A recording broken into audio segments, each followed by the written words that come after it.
Hello, everybody, and welcome. I have such a big monitor that when the camera is actually up on top of it, so it looks like I'm looking down, but I really need to be looking up. Anyway, thank you all for being here today.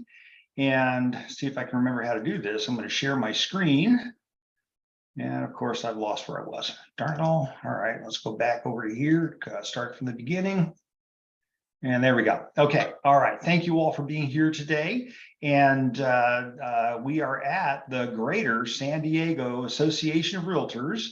And let's see here. And thank you for my wonderful followers. We're at the San Diego Association of Realtors. My name is Kevin Burke. There's my telephone number. Please feel free, call me anytime. Probably easier to get a hold of me on the internet than it will be by phone, but I do want to speak with you. So if you would be just, and people will send me emails and stuff, and then it just gets lost. And so if I don't respond to you right away, please send it again. It's okay. You're not bothering me. I want to help you. So it's all good. So we are, here's some credentials that I have. And I keep saying that I think make me qualified, but I think frankly, they do make me qualified.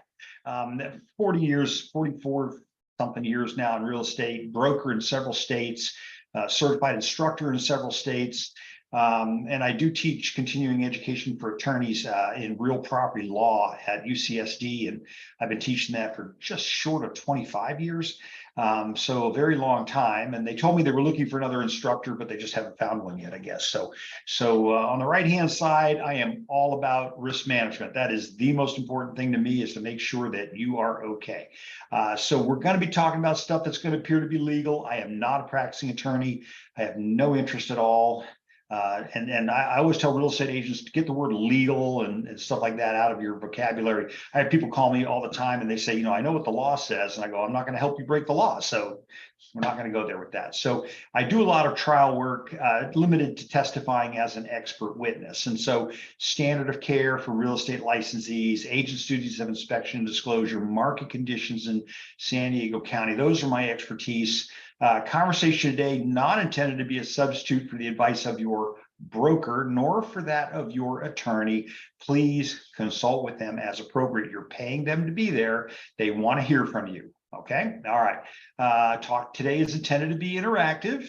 Please ask questions or offer input by utilizing the Q&A button. I do look forward to hearing from you. And it came to my attention that we have a lot of people that attend these webinars, and I was talking to one of the attendees in a conversation after the webinar was over, and I thanked her for being there, and she said, "Oh, there were 40 of us in the room, 45 of us in the room, so we had you up on the big screen." And I'm like, "Wow, I'm really honored by that." But I'm hoping that I help you in some way, because I want your career to be a good one, and I don't want you to encounter having to learn by trial and error. As I say, you make an error, you go to trial. And so I liked learning from other people's mistakes. I think that's a better way to do it, and hopefully I can help a lot of people before they ever make those mistakes. So this morning we started off, we talked about the TDS, the SPQ, the SPQA, and the AVIT, and I'm thinking we killed it. I really do. I think we really hit that one hard. So if you haven't seen that, I'm going to load the video up later on this evening.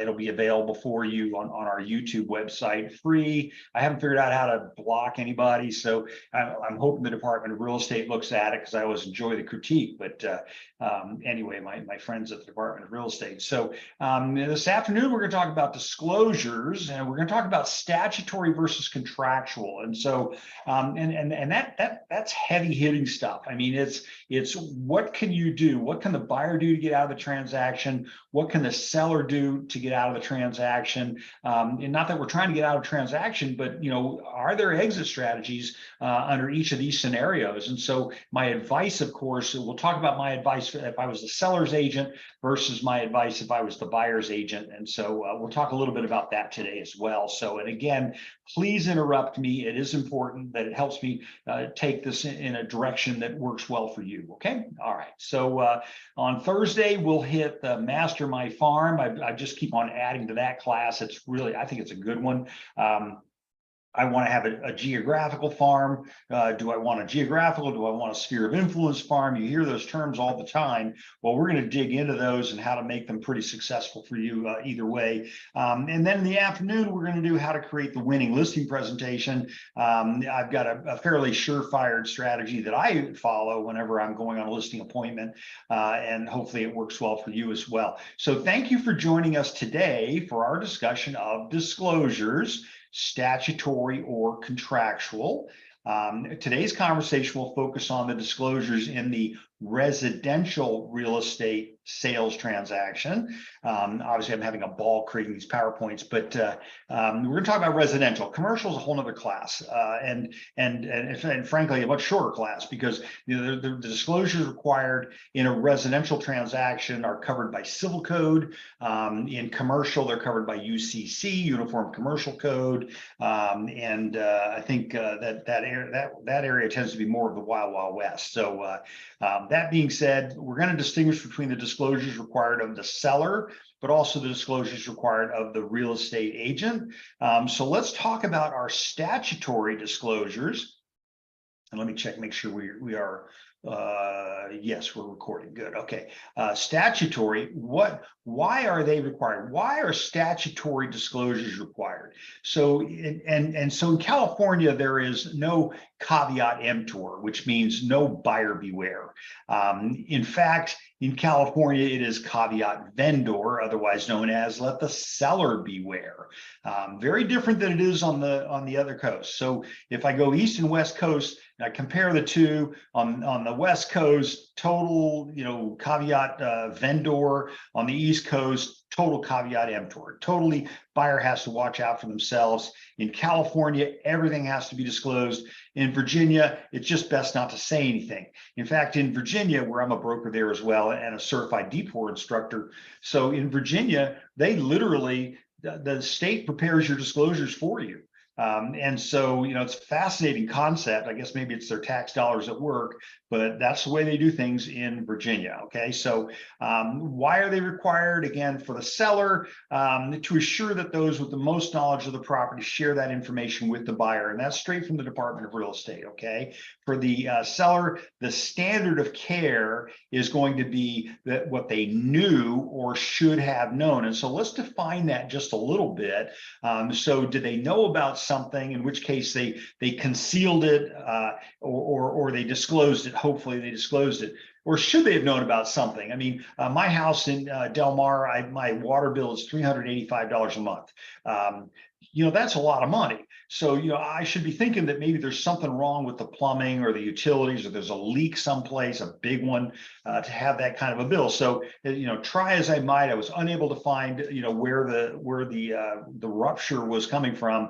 Well, it turned out the rupture was coming from Del Mar City Hall. So at City Hall, of course, they bill in Del Mar. We have our own water billing system, and they're based on 3 tiers. I'm in the highest tier, so as a result, my water bill tends to be the highest, because the closer you are to the water, the more money they charge you to pump everything up the other way. So I'm imagining people up in tier 3 probably don't have quite as high a bill as I do. So, but should I have known that there was something wrong with the property, that there was that high a water bill? And so the question is, I did my research. I was able to determine that it wasn't necessarily the problem with the plumbing. The problem was really more with the billing for the plumbing, if you follow what I mean. So did I know about it? Yes. Did I look into it? Yes. Should I have known that something was wrong? Yes. I didn't need to see puddles of water out in the yard to know that something's wrong with the water bill in where I live. So for the agent themselves, to assure that the real estate professional does their due diligence in the real estate transaction. And so, I talk a lot about disclosures and inspections and things like that.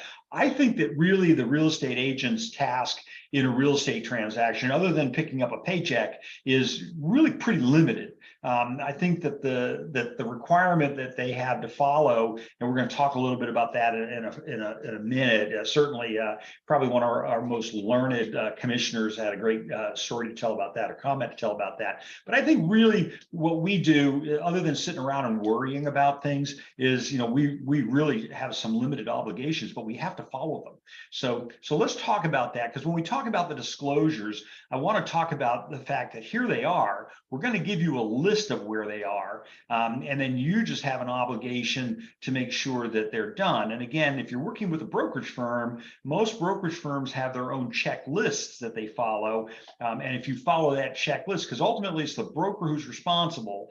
And so if you follow the broker's checklist, they're telling you these are the things that are important to protect us. Okay. And again, if we protect ourselves, we protect our broker, we protect our client, all those things are a good thing. Okay. So all right, so the licensee has an obligation to provide those forms necessary for their client. And I emphasize client because remember, you don't have a client unless you have a written agreement with someone.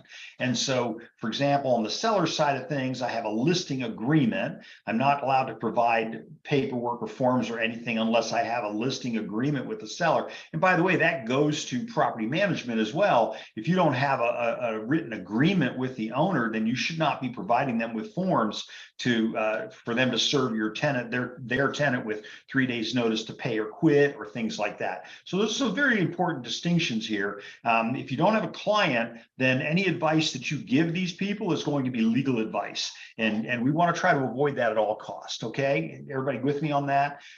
So if you don't have a client, if you don't have a written agreement with someone, then your advice is all legal advice. And so same thing was true, by the way, on the buyer side of things. And you're going to see that there are a lot of pushes already. I've been pushing for this for 20 years. I know that some of the other associations are really heavy right now, and I'm talking about associations in California are really heavy about requiring buyer representation agreements with buyers, things like that. And that's to protect the interest of essentially the client, because if you don't have a buyer representation agreement, then you really don't have a client, you have a customer. Okay. And so in a lot of states, they differentiate between the two and what your duties are to each. Okay. All right. So the agent, and again, I'm going to quote Wayne Bell, and I thought he was probably one of our better writers in my, I've known almost every commissioner, and I found them to be really good people. And so, but I particularly liked Wayne, and I'll tell you why. And I shouldn't say that because now I got Jim Ant, I got all the rest of the the really good friends. But by virtue of their license, the real estate licensee is authorized to explain the standard forms. So because you have a real estate license, you can explain the standard form, not your own form, not your other another broker's form, clearly. So you're authorized to explain the standard forms that you use. So other than that, what? Other than that, you have an obligation to conduct a reasonably competent, diligent visual inspection. And we spoke about this at length earlier today in our earlier meeting. Reasonably competent, diligent visual inspection, and to disclose to a prospective purchaser any facts that affect the value or desirability of the property. And again, I like that BMI form, the buyer material issue form, because on that form we have the buyer affirmatively tell us what is important to them in the purchase that they are making. So we have them fill out that form. I recommend that you have that in your quiver of arrows, as we say, because that investigation would reveal. But if the buyer uses the form and says nothing's important to me, then it's going to be an uphill battle for them to prove that they told you something different, because it puts an affirmative duty back on the buyer to tell us as the buyer what it is that is important to them, so that we can look out for their best interest. Okay. But if they don't tell us anything in writing, if we don't use the form, then it's going to be your word against theirs. That's a losing case. Okay. So anytime you get into a conflict between yourself and your client, the client is always going to win. And the reason behind that is because you are held out to be the professional, in 10-inch bold letters. up on the board in front of the jury. You'll be held to be the professional. The client's just the innocent, meek residential 1 to 4. Civil code, please protect me. Things like that. Okay. All right. So let's talk about Easton versus Strasburger. So it's a really good case. It was a precursor to Civil Code 2079. So let's take a look at it. I'm going to pull it up here really quick. So here's the Easton case. So and again, I talked a little bit more about it this morning because this morning we were talking about the transfer disclosure statement. But Easton was a pretty easy, pretty interesting case actually. The lawsuit started, I think, in 1978, 1977, and it did not go well for the real estate agents. And so essentially, and again, all this material that I show you today, I will send this to you if you want it. Just send me an email. I'll send you the whole package. Okay, but in the Easton case, and CAR got in and commented on it. In the Easton case, we had a seller of property. Obviously, given 50 years ago, a seller, that's not a long time for me, but for some of us it is. But anyway, 50 years ago, the seller sells his property to a buyer. And they, by the way, they didn't tell the buyer about the slippery soils, the problems that they had. The real estate agents got brought into it as well. There were other properties in the neighborhood that had the same problem. And so sure enough, catastrophic failure after the buyer closes the transaction. Sometime afterward, a whole bunch of stuff went. I know we're seeing that right now in California as half a subdivision going. It just is what it is. But back at that period of time, the agents hypothetically were aware of it, but they didn't do anything about disclosing to the buyer the potential hazards of that, because at that time it was caveat emptor, it was buyer beware. This changed the landscape of this all the way in California. It's called the Easton case. Pretty powerful. Again, I will send it to you. It's too much for us to read. It's 16 pages, but it was an appellate court decision. You can see up here, appellate court. It survived the lower court, went up to the appellate court. People decided that they weren't interested in going any higher than that. You think it's expensive getting into court. Well, wait till you get to the appellate, and then wait till you get to the Supreme Court. I mean, that's an expensive proposition. So you can see that the real estate company, Valley of California, Inc., was a defender, and they appealed the case. Obviously, the Easton case was successful for the plaintiff, and so the seller was on the bad end of that, and so is the real estate brokerage firm. So anyway, again, without going through the whole case, I will send this to you if you're interested in it. It's actually a pretty good case, makes good reading, but essentially it was the precursor to our Civil Code 2079. Okay, which is our and again, this is 1984. 2079 had already begun, already in the works, but this was where essentially we were left with it. So that being said, let me get back to my PowerPoint because I wanted to talk about Easton really quick. So you can already see that today you're thinking, well, wait a minute, we have an obligation to disclose, to do a reasonably competent, diligent visual inspection of the property. And so, do I have to disclose things that are readily apparent? So the answer is not necessarily.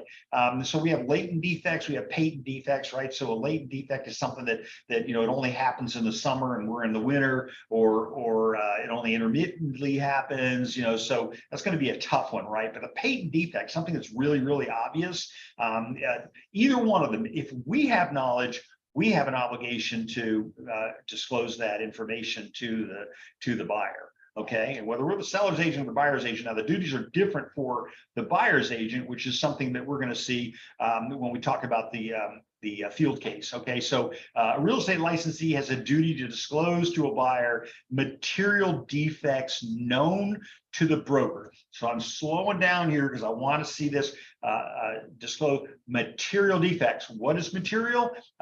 We don't want the judge telling us what is material. If the judge tells us what is material, it's costs us a lot of money to get there. Okay, and that's why a lot of these cases settle ahead of time.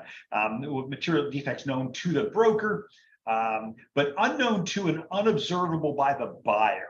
And that's kind of the impetus of the whole thing. And so, was the crack in the pool obvious to the buyer in the Easton case? And so, good, read the case. But, was it obvious to the agent, but unknown to the buyer, things like that, unobservable by the buyer? I don't know, pool cover was in place. I mean, there could be a million things that are going on there. If a broker fails to disclose known material facts, he or she is liable for fraudulent concealment. So if you know it and you don't say anything about it, then we're going to consider it fraud. Why? Because you didn't say something when you probably had an obligation to say something. And by the way, you didn't say anything because it would disadvantage you. So if I tell the buyer about it, then they won't close the transaction.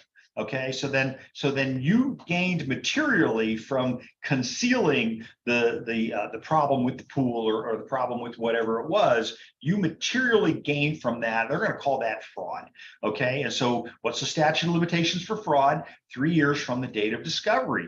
And so so 10 years from now they discovered that you concealed something, and then they come after you. They've got 3 years to file the claim.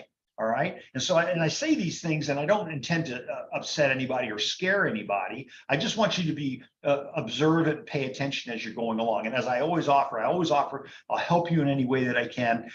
Let me know, preferably before you get involved in a mix up. And at some point, then the attorney's going to call me. But I want you to be okay. All right. And I don't think this stuff is really that complicated. I think most of us, our instincts are really good. If you're at this webinar today, then I think your instincts are probably pretty good.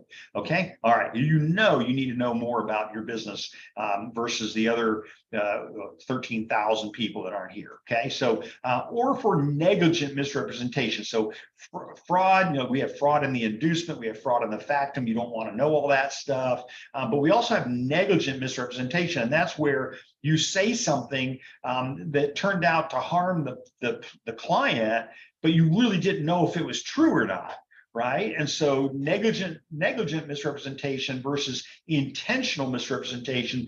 Intentional misrepresentation is really close to fraud, but negligent misrepresentation is you made a revelation about the property that you didn't know if it was true or not, but you definitely benefited from it. Okay, everybody good with that? Now, again, this is not a law class, so I don't want to go any deeper than that. But again, please, if you have questions, let me know. Okay, everybody good? Okay, all right. So let's talk about the Field case. The Field case was a classic case. It imposed a greater fiduciary duty on the selling agent, the buyer's agent. At that time, they called him the selling agent, and we have changed the terminology on that to this day. So looking at the Field case, and this is Field versus Century 21 Cloud and Furness Realty, and so it was a fascinating case. And I've had transactions since that time that were really close to the subject matter here.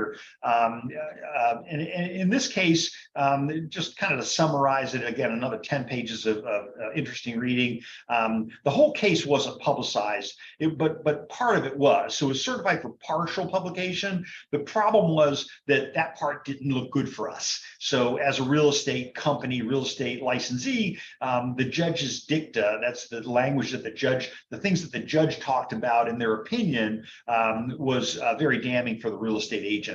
But the case itself was really not a case about the agent, the subject matter, which was the preliminary title report, but it was really about the statute of limitations to bring a lawsuit on a 2079 situation. So let me see if I can find it really quick. I'll bring it out to you. But fascinating case. I thought it was very interesting reading. Yeah. So it's so we conclude actions by the buyers against the brokers who exclusively represented them, the buyers agents, buyer's broker in the transaction, are not limited by the 2-year time bar of Section 2079. Okay, 2079, one of my favorite statutes. But that's us. 2079 covers our obligations to the clients, all right? Which by its terms is limited to claims for breaches of duty to 2 years, right? And so the bottom line was the court essentially held that the agent was still responsible. And notice down here, they quote Easton. Okay, they're going to quote Easton. So Easton occurred in 84. It was published in 84. Field didn't get published until 98. So it was 14 years later, but they relied on Easton for part of their finding of it. Okay, so the fiduciary duty of the broker is independent of the separate obligation imposed on the broker to conduct a reasonably competent, competent visual inspection of the marketed property. So again, so the Field case was a case where the buyer was buying the home. Here, everybody's in a hurry, and so the buyer is made to close the transaction prior to receiving the preliminary title report. Okay, and so I'll put some of the facts up here for you so you can read that in the background, but I'm not going to go into all of it. But essentially, they didn't get the preliminary title report until after closing, and after closing, the buyer gets the preliminary title report and they read it, and it says in the preliminary title report that the Otay Water District has the ability, they have an easement on the property, so they have a water tank on an adjoining property, and their water tank says that their easement says that they can dump the water tank, and Navy would say dump the bilges, right?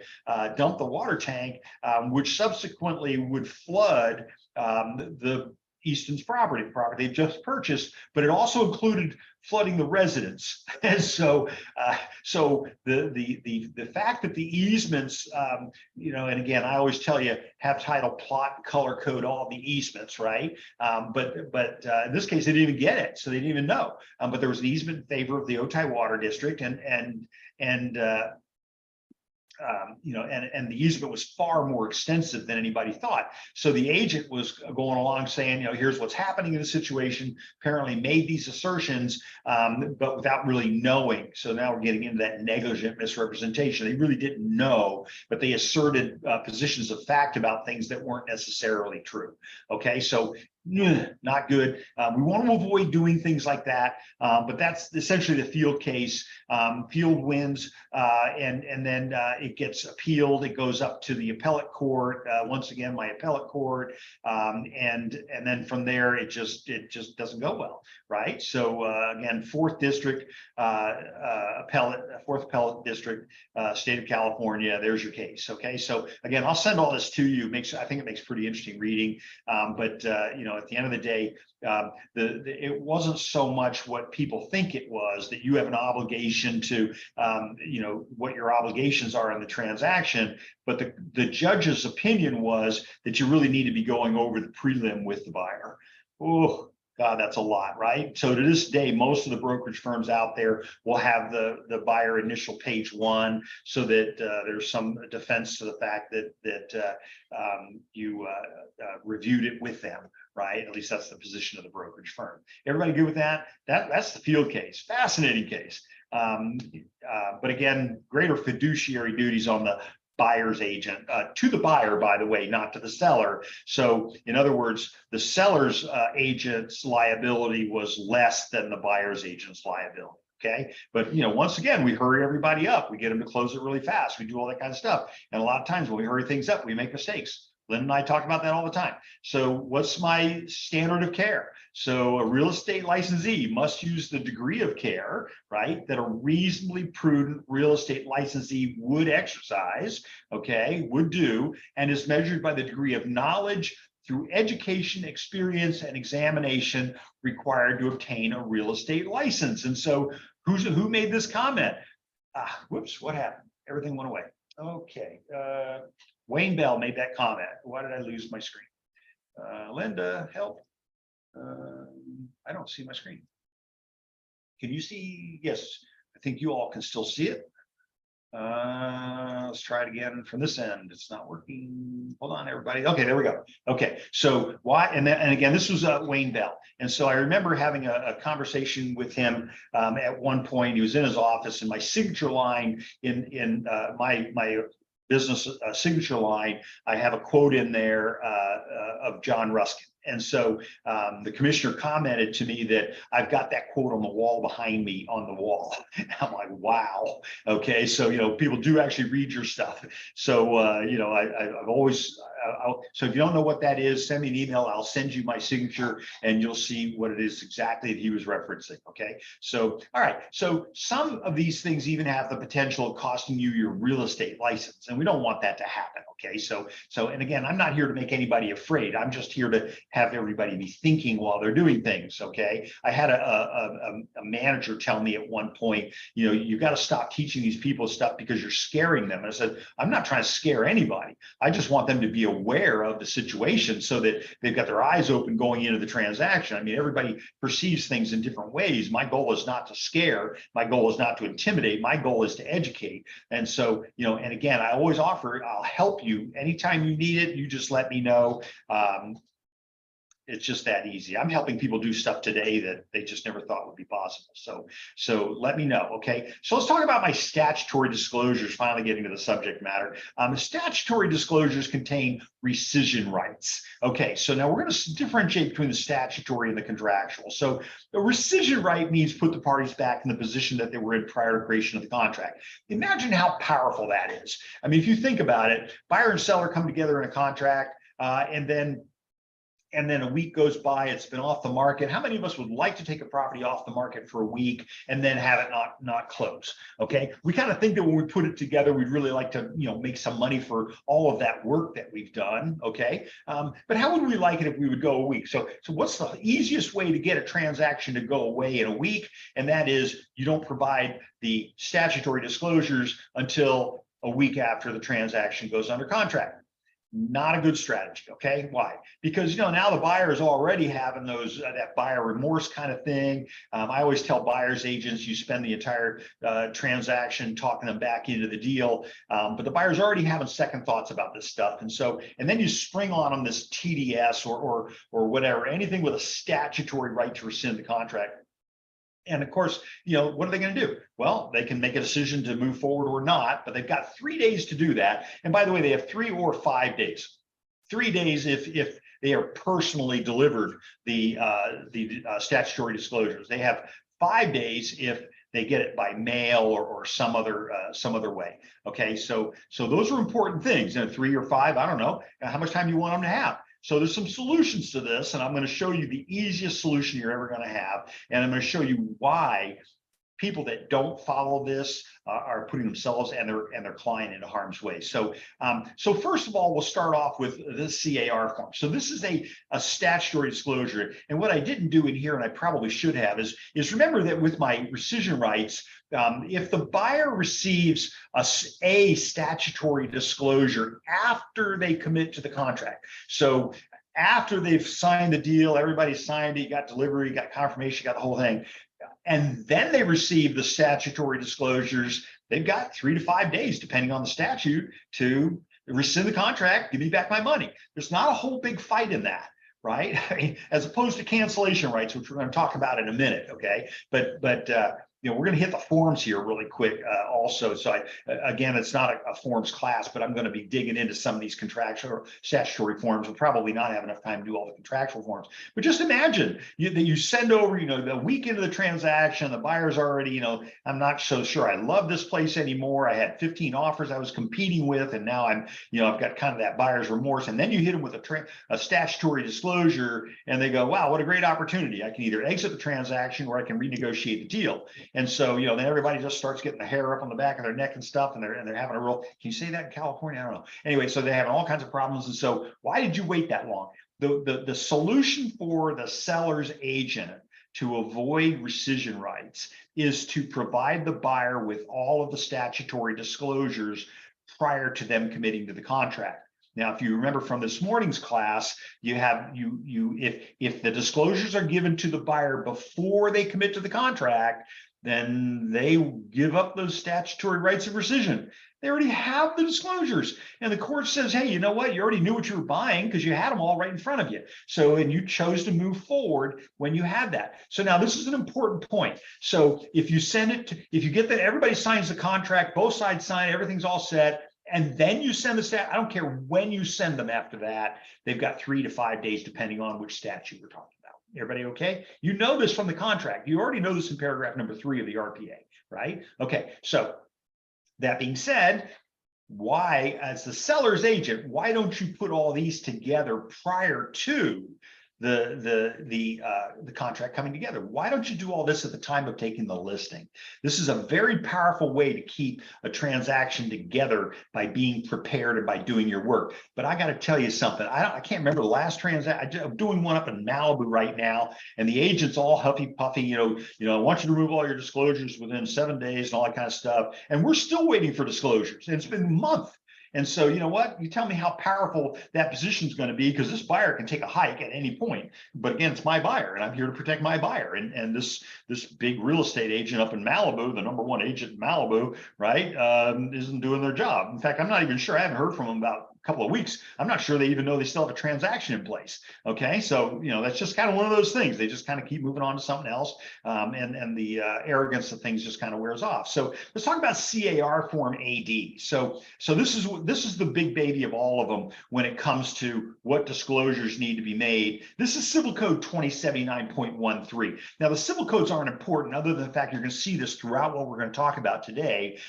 They're incredibly important to you, but it's not important that you remember what they are. The important part is that this is a statute.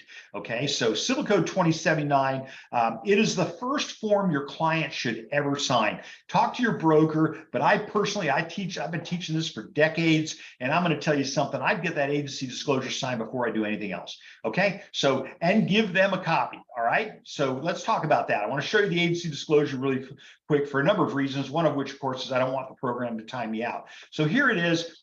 By the way, these are my templates. Okay, so this is how I know. So here's my templates. This morning was TDS SPQ. This afternoon is statutory or contractual. I've got property management templates, lease templates, buyer offer, seller listing, so that I always know that my transactions are current using the current forms because I use a template. Okay, so up here is what we call the library. And again, I don't want to keep belaboring the point, but it is the library. And the library was made current as of what? As of June the 26th at 1:30 in the afternoon. I know because I was watching it like a hawk. And it was made current finally at that point for the July 1 release. New laws take effect July 1, January 1 normally. So we publish our forms, the changes to the forms. And again, there were 67 changes. Now, I'm going to tell you that, if you have problems with that, let me know, and I'll give you the red line version of the changes. But at the end of the day, most of it was just administrative stuff. And so, for example, one of the things, I don't even know if they've actually ended up changing it, but in the RPA, they were supposed to change paragraph 12, 12 M, I think it's called. Let's see here. And it's the paragraph regarding solar power. So no, still says solar systems. So there you go, 11M. So 11M says solar systems. They were supposed to change it to solar power systems. I think it just got overlooked, but it was one of the only change to the RPA that was supposed to go hot. I will send them an email at some point and ask them when they're going to fix that. So whatever, right? Okay, but you see what I'm saying? So my library is critically important. I always use the library when I do a real estate transaction. I always apply a template because the template will be made current. They updated 67 forms in my template, but there were only 4 new forms. And which forms are those? Well, one, the contingency removal form. We got rid of the old CR form, and now we've replaced it by the CRB and the CRS.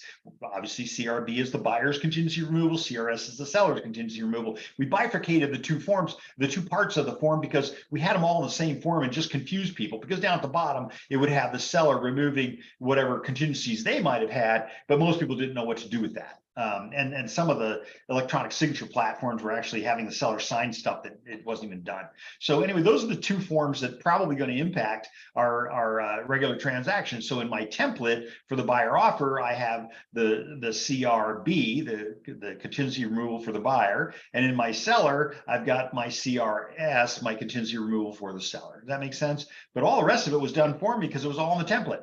Okay, so in other words, we won't add a new form. There were only 4 new forms, right? The residential use form, mixed use, for mostly commercial setting, right? So and the RPOQ, which was the rental property owner questionnaire, which was essentially the ancillary to the RPOD, which now we're going to give that disclosure to the tenant. Okay, everybody good? All right. Okay, so let's take a look. I lost my train of thought. Where were we? Oh God. Okay, my agency disclosure. So let's take a look at my agency disclosure. I actually have a whole separate form. Again, so you notice over here, I've got statutory disclosures, contractual disclosures, then I have my NHD. So here's my agency disclosure form. Let's take a look at this. And again, it's not a forms class. I know I spent a lot of time on it, but this one is the best form. You always have this form signed early, right away. So when, and in some states where we have the equivalent form, we say, in California, we say as soon as practicable, which means certainly before you write a listing, certainly before you write an offer, certainly before you get a buyer representation agreement. This is the first form that shows up in all of your templates. Okay, so you need to have that form signed. All right, and it's critically important. This is your civil code duty, and here it is right here, 2079. So you've got to get that form signed before you do anything else with the client. And so in a conversation with Wayne Bell, he said, you know, the commissioner, the former commissioner, he said, you know what, we think you should have these at your open house. We think you should have your agency disclosure form at your open house. So why? So you can disclose the concept of agency, and that's what this does. And here it is, right? All you're doing is disclosing agency. It does not create a contract. That doesn't create a meeting of the minds between the people. And if you wonder what it says, you just pull up page 2. And I've read this copiously, right? I mean, I was asked to proof this about 25 years ago, and found only one mistake, and I don't have any mistakes in there now at all. But this is essentially a snapshot. If you go to Civil Code 2079, California Civil Code 2079, this is a picture. All we do is put it on our letterhead. Does that make sense? Okay, very important, very important form. The number one first form you ever have a client sign prior to doing anything with them in the real estate transaction. So again, give them a copy. Okay, what's my next form? So I have my confirmation of agency relationship. That's Civil Code 2079.13.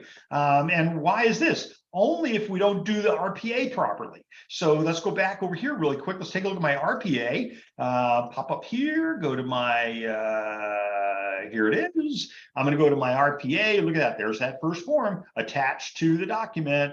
And let's go down to my RPA, paragraph number 2, which interestingly enough, I was in a meeting with the district manager for the Department of Real Estate. This goes back 7 or 8 years now, and she made the comment. She said, "Y'all have this paragraph number 2 used to be paragraph number 17." And so she made a comment in the meeting. She said, "Well, you know what? Nobody's completing it because it's back on paragraph 17. It's buried in the contract." Right. And so she says it really needs to be up towards the front. Well, the next thing you know, it becomes paragraph number 2. And you probably don't know a time other than when it was paragraph number 2. Why? Because remember, we had to disclose the concept of agency, but now we must confirm agency. And that's what this is. So we confirm agency. So why do I need the confirmation regarding real estate agency relationships if I have my confirmation right here? This is not spelled right. The agent's license numbers are incorrect. There can be a bunch of things that could be wrong with the completion of this form at the time of the offer that are going to require now that I do the other form, which is the confirmation of real estate agency relationships, to fix the spelling. So as an example, our company name is a long one, and so when the membership put it into the MLS, when you pull it up through MLS Connect, it's all truncated together so that it will fit. And so unfortunately, that's not, it's not one great big long running sentence for us. It's, there are spaces. So whenever we get an offer where the agent hasn't separated it, we do the AC6. It's called the AC6, although they're calling it the AC form here. And notice that we just updated it on 12/21, just recently updated it. Okay. Form been around forever. Probably 99% of real estate agents I speak with don't even know it exists. Okay. So, and then you type in the proper name, most of this will auto populate, with your company's name, whatever that is. In our case, it would be the seller's brokerage, and ours will already be populated. Then we'll fill in yours, and then we'll have everybody sign it. That's all. So we've gone back and we've just made sure we made that full disclosure to everybody that this is what we're called. These are our actual DRE numbers, not sometimes the MLS was loading the MLS broker's number, not the DRE number. It needs to be the DRE number. So what your DRE number is, 7 digits, right? Mine's 010000175, so 8 digits. versus yeah, I know, I got my license when dirt was forming. So, versus the, my 6222270 number, which is clearly not a DRE number. Okay, everybody good with that? Anybody have any questions about any of that? I want to make sure that we're covering that pretty good. So that's my confirmation regarding real estate agency relationships, and we only use it if page 2 of the RPA wasn't done right. Okay, so EPA. Big deal. This is a big deal. Now, again, this is a regulation, so the EPA can move pretty quickly with this because they don't have to get legislative approval. It's a regulation. It's like the commissioner's regulations. They can change those at will, right? They don't need legislative approval to do that. They do need legislative approval to change, for example, the Business and Professions Code, because that is a statute. Okay, so here I've got my lead paint disclosure. So this is required in all pre-1978 housing. And here's some of the, it's U.S. code, it's Code of Federal Regulations. We have a form for that called the Federal lead-based paint disclosure, and it's $200,000 per offense, right? So any property built prior to 1978, I don't know, do I have to tell you if it's January 1 of 79? You probably don't have to make the disclosure, but does it hurt you to do it? No. I'd probably do it, and I have a great big lengthy Q&A by CAR on it. If you want it, just send me an email. But again, it's $200,000 for offense, and the violators may face civil and/or criminal penalties. Okay, so and treble damages. I mean, first of all, I'm going to recommend that you not go to the YouTube videos to see what effect this has on children, because children will eat the chips from the windowsills and stuff like that for properties built prior to 78. Now, in San Diego, most of San Diego was built in 1978, so hopefully there isn't as much of this, but it's a sweet tasting little thing. Not that I've experimented with it, but this is what I'm reading, based on my graduate degree. But literally, they would eat this.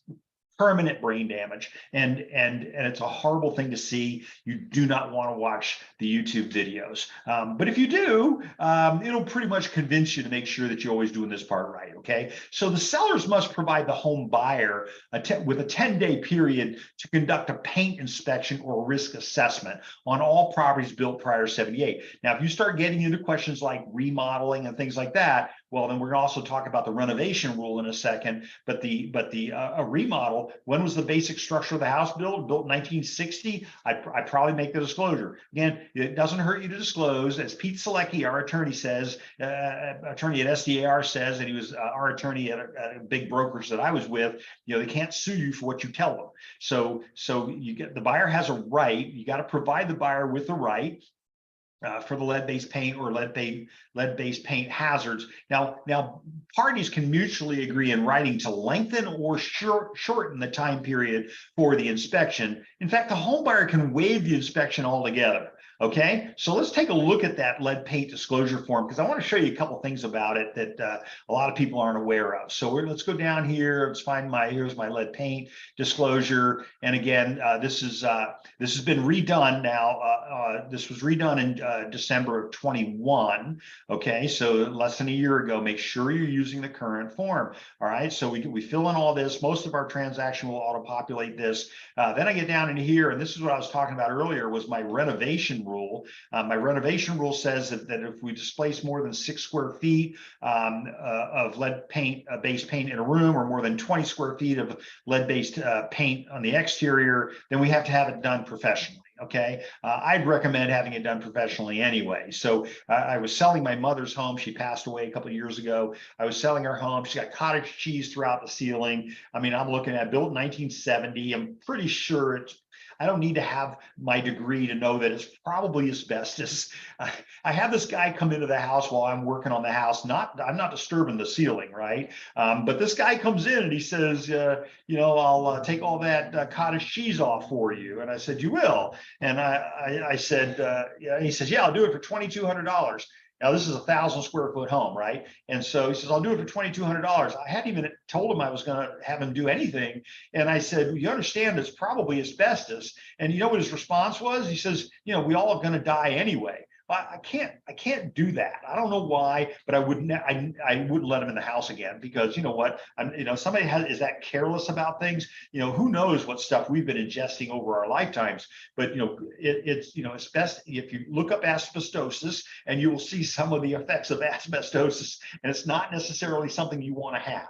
Okay, and so I'm not going to get into the clinical, what that looks like. All right, so but again, property was built, the seller must disclose, and again, it says or housing provider. So remember, at the top of the form, it says sales, leases, or rentals. So short term, anything like that, you must make the disclosure. And so the seller or the housing provider's disclosure, I don't have any knowledge of anything else other than the following. I would recommend that you fill in NA, the seller fill in NA. We have no records of reports, etc. And then down here, for sales transactions only, buyer has 10 days unless otherwise agreed in the purchase agreement to conduct a risk assessment. So in California, we have an exception to the EPA rule that says we must make this a disclosure prior to the closing.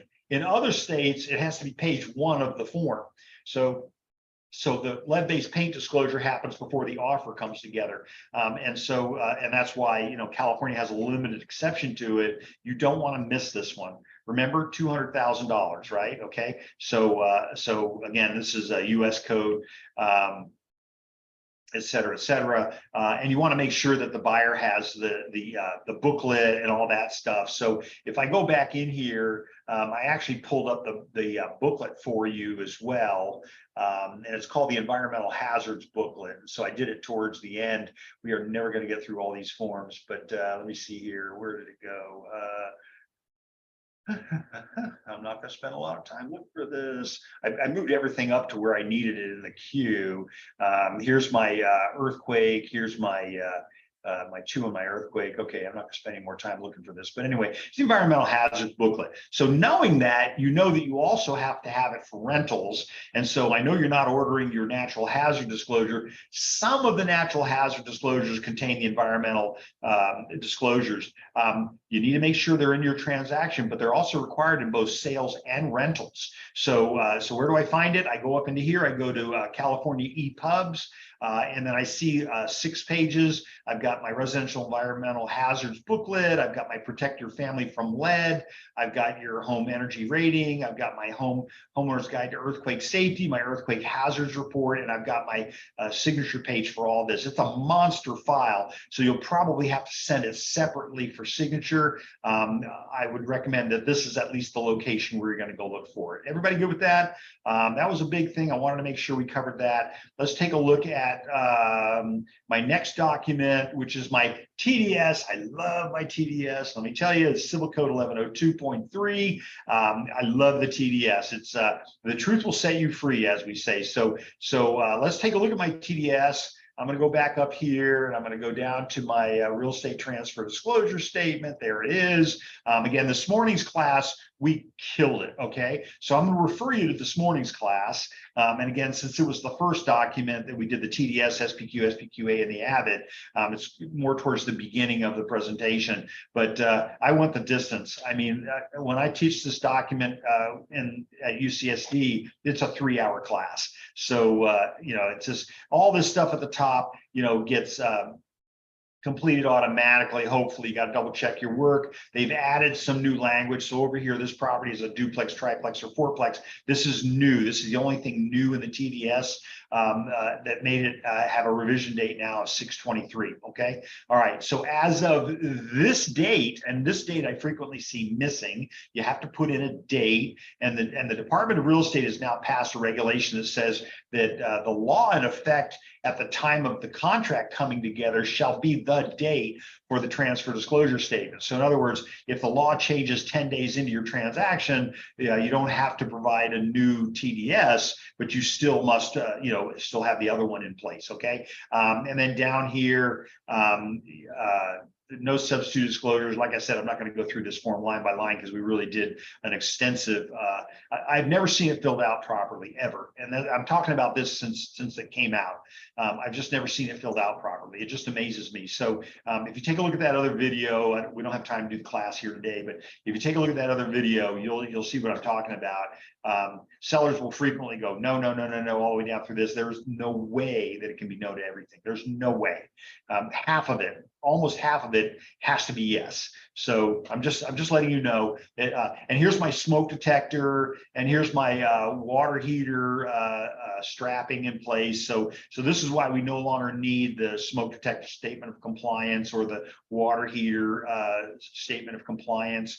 And then I've got and remember, the TDS is not considered complete until the seller's agent in section 3 provides their completed disclosure to the buyer. Okay, so it is an incomplete TDS at that point. And then the buyer's agent fills in their part. And you don't want to be the agent that's dallying and holding this thing up. Okay, let's just keep it where it is. All right. The TDS is a monster document. It is very powerful, huge rescission rights, probably the most common reason that people rescind contracts. There are some exemptions to it.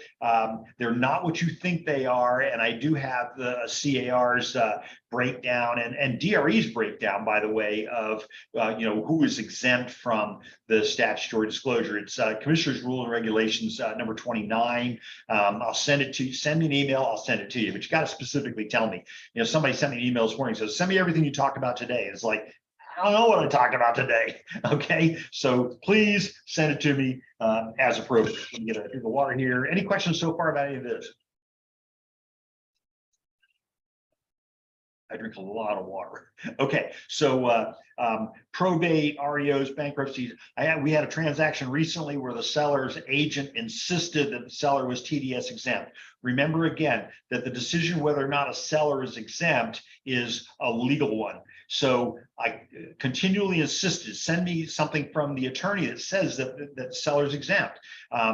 Nothing, crickets. And so I kept asking for the TDS, I have a file filled with asking them for the TDS and never got it. And then finally, I get something that looked like a copy paste from a magazine that explained why the agent is supposedly purportedly coming from the attorney. It clearly wasn't. Okay. So anyway, DRE file, it's on its way. So not all trusts are exempt. Important to remember that. It was a trust sale, but there are certain conditions that go with the trust. So if a lot of times, and probably half our transactions in San Diego involve trusts. So that those are not all exempt, right? Only certain trusts are exempt. And again, it's a legal decision. I don't want to go into it deeper because obviously I don't want you thinking that you know what the answer is, but trust me, not all trusts are exempt. Okay, simple process. All right, so take a look at our CAR form, the ESD form. I'm just going to show you it really quick.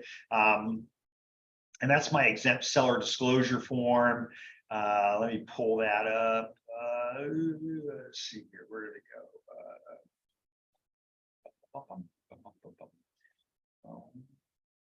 Gotta keep moving. Obviously, I got all these forms for you. There we go. Exempt seller disclosure. So this is my exempt seller, my ESD form. And so this is for sellers who are exempt from completing the TDS. Now, remember, if the seller is exempt from completing it, if they are exempt, then that just means they don't have to use the form. They don't have to use the TDS if they're legally adjudicated to be exempt. Okay, I'll take the letter from the attorney. I'm okay. All right, but not the letter from the real estate agent. Okay, I don't know. I got to protect my buyer. All right. So if the seller is in fact exempt, they just don't have to use the TDS form. They still must by law disclose what they knew or should have known. And remember, you never have an exemption. You are covered by Civil Code 2079, completely different code. The requirement of the seller to provide a TDS is 1102.3. Okay. If the seller is exempt, then they can use this form. This is a form because they still have to make certain disclosures. And so death on the property within the last 3 years. By the way, death of the property upon the property, not in bedroom number 2. Okay. And then methamphetamines and all this kind of stuff. We're going to talk about a lot of this stuff in a minute. So I don't want to belabor the point, but this is a good document. It should help you out But again, you need to, the decision whether or not the seller is exempt is going to be a legal one, and I'd be careful about making that assertion yourself. Okay, everybody okay with that? Agent's visual inspection disclosure, so it's ancillary to the TDS. Remember, we looked at the TDS a second ago. It is Civil Code 2079. The TDS is Civil Code 1102. By the way, natural hazards 1103.7. So I put all these civil codes in here just so you can look them up. But this took me days to do this, and I do it obviously because I want you to be okay. But for sure, Civil Code 2079. I love Civil Code 2079. Remember, the TDS is not considered complete until the seller's agent provides their completed AVID to the buyer. Okay, so let's take a look at the AVID. Flying right along here. Agent's visual inspection. There it is. Whoops. All right. Okay. So we'll go down here really quick. Nope. Wrong one again. 12 years of college down the tubes. There's my AVID way down here. Okay. So here's my AVID. Again, Civil Code 2079. There it is. All this stuff will populate. The form works both ways. The form works for the buyer's agent, form works for the seller's agent. So if you are whatever agent you are, you need to make sure your name is appropriately filled in, your company's name is appropriately filled in on this line. Nothing else for you to do on page 1, except read it. I think this last paragraph right down here, if you watched my video this morning, you know that this paragraph is really, really important to you. Please don't say things that contradict it. Page 2, very simply, make sure this is completed properly, fully completed properly. That includes the date, that includes the time, that includes the weather conditions. You need to be able to defend the fact, in the immortal words of Veronica Kilpatrick, you need to be able to defend the fact that you actually did your AVID. And so if you put in here, clear sunny sky, and plaintiff's counsel looks it up, it was raining cats and dogs, then they know you didn't do it. Right. So, that's just going to be one more thing against you. Other persons present. We had a broker in our office send us one. They had their name in there, and I called them up and I said, was anybody else there? Well, yeah, this one, this one, this one. Okay, you need to put their names in there. I need to know who else was present at the time, not just you. And so really a good broker, but really just didn't think about the fact that other people were present there at the time. Okay. You need to note something. If the room doesn't exist, put in NA. If the room does exist, go into the room and then note what you saw in the room. Remember, your job is to disclose, not diagnose. So what I find frequently is agents will go in and put, water stain noted, on ceiling, of bedroom number 2. And then of course it turns out to be paint, stuff like I've had that lawsuit. So if you don't see anything, then put in there nothing noted. Okay. If you do see something, then note it. But remember, disclose it. Don't give us a critique. It's missing a part, or it needs a little oil. So don't tell me what it needs. Just tell me what you observed. Everybody okay with that? So each room, as you go through it, the second page is all about the interior. The third page is all about the exterior. 1,000 times, if I see it again, minor settling crack noted in driveway. Please do not say that. Okay. Please say things like, crack noted in driveway. That's all you need to do. You're not a contractor. You're not expected to know more than that. So just put in what you need to put in. But if you start diagnosing it, minor settling crack, I've had those lawsuits. You don't need them. You don't need to have them. Just put in crack noted in driveway. It's just that simple. Okay. Whatever you observed, not your critique on how to fix it, that kind of thing. And then this box gets us into trouble. Notice it says up here, the signature of the person who performed the inspection. And so the Department of Real Estate has said in a meeting in October 2018, actually, I remember it really well. And they said, hey, you know what? We have agents going out doing their AVID, but then bringing it back to the office and somebody else signs it, the team lead or whatever. I don't know. Do you get brownie points or something for that? Or is it just ego? So, they think that's fraud. I got to agree. You signed a document that said you performed the inspection, but you didn't perform the inspection. So, Joe Kazora, one of our brokers, I love Joe. He accompanied me on a listing appointment up in Lake Forest. He ran around the place. I'm talking to the seller about all the other disclosures. He ran around the place and did the AVID. But his name was in there. He signed it. We're both under the same broker, by the way. Okay, so he did the AVID. He signed it. I'm not going to sign that. I didn't do it. Okay, he did it. All right, everybody good? Okay, so And then all kinds of things written in here to protect you from yourself, stuff like that. I love the Avid. I think the Avid's a great form. And again, watch this morning's video. It was a lot of fun. Really had a good time. Appraisal discrimination addendum. And so I didn't rename it as I probably should have, but that's going to be my Fair Appraisal Act. In fact, I added that late, so it's going to be down here towards the bottom. Where to go? This is included in your purchase agreement now, by the way. So, and it's a statutory provision. You must include it. Help me out here. Anybody see it? There it is right there. Right underneath the next one. So the Fair Appraisal Act addendum is actually attached to your RPA. And so, we need to, by statute, we need to tell the buyer what their resources are if they feel like they've been discriminated against in an appraisal. And it's a law. So Appraisal Act addendum, it is a law.